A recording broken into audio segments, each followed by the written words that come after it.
So, our focus today is on perimeter and similar triangles. So, perimeter is the distance around the outside of a triangle.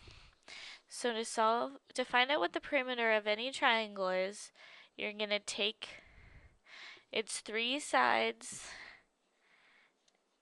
and add them together.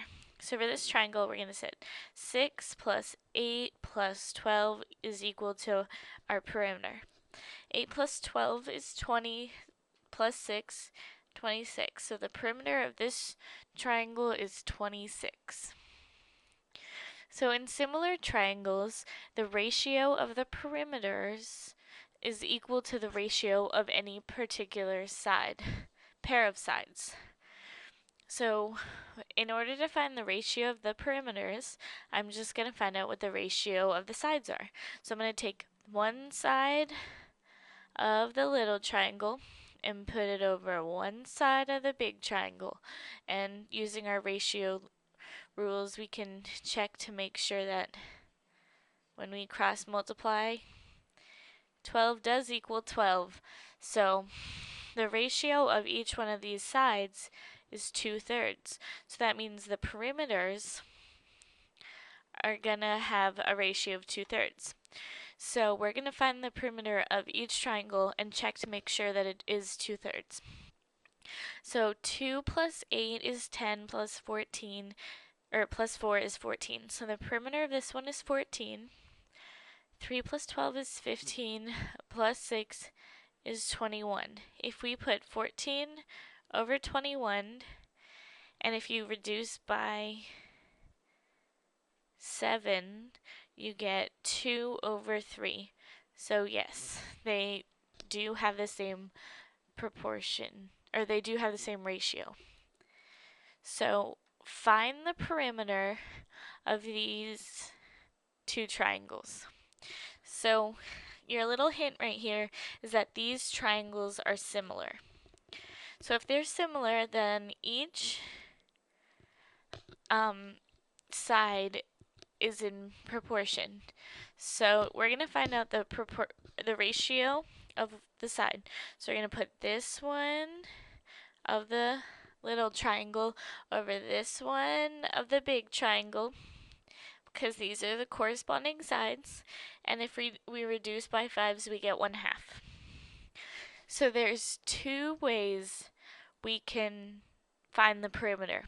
And I'm going to do both to show you that it doesn't matter which one you do. So the first way is using our ratio of sides. We can figure out what each one of these sides is and then add them together. So we're going to do that first. So 3, which is this one, over x, because that's what the length of that is equal to 1 over 2.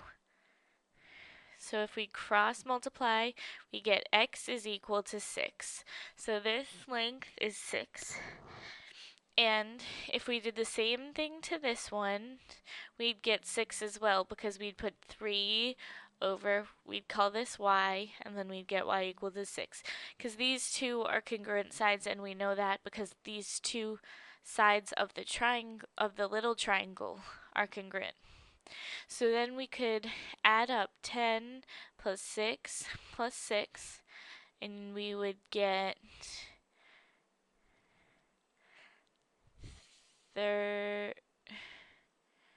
22.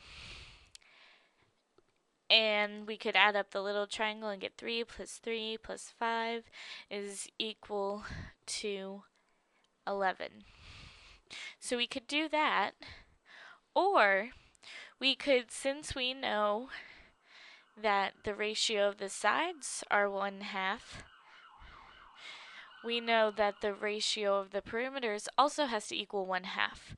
So since we can find the perimeter of the small triangle, and we know that's 11, if we put 11 over what? Over p, because that's just going to be the perimeter of the big triangle, and set it equal to 1 over 2, if you cross multiply, you get P is equal to 22. So either way, you find the perimeter of the big triangle to be 22 and the perimeter of the little triangle to be 11. So that's why we went over ratios and proportions so we could solve problems about similar triangles. So make sure you guys come back and watch the next video where we're going to talk about parallel and perpendicular lines and what kind of things they form.